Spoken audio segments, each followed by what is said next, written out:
Good morning, everybody. Mark 1 verses 12 and 13 tells us that immediately after the baptism of Jesus, where God the Father declared Jesus to be His well-pleasing Son, that the Spirit compelled Jesus to go out into the wilderness where He was tempted by Satan.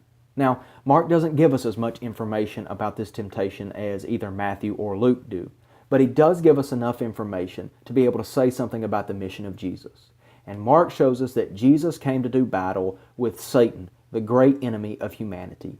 Satan's name means adversary, and the Bible describes him as the one who's behind all the sin and brokenness in the world, because Satan is the one who has tempted humanity not to trust God. And when Adam and Eve listened to him, the world fell into a state of disrepair because Satan was, in effect, in control.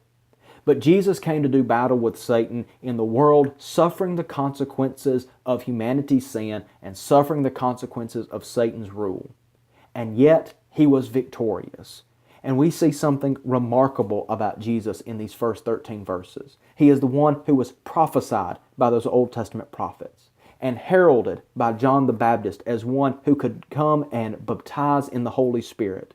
He is declared to be God's beloved Son with whom He is well pleased. And now He's the one who's victorious over Satan, even though all the odds seem against it. And we haven't even heard Jesus say anything yet.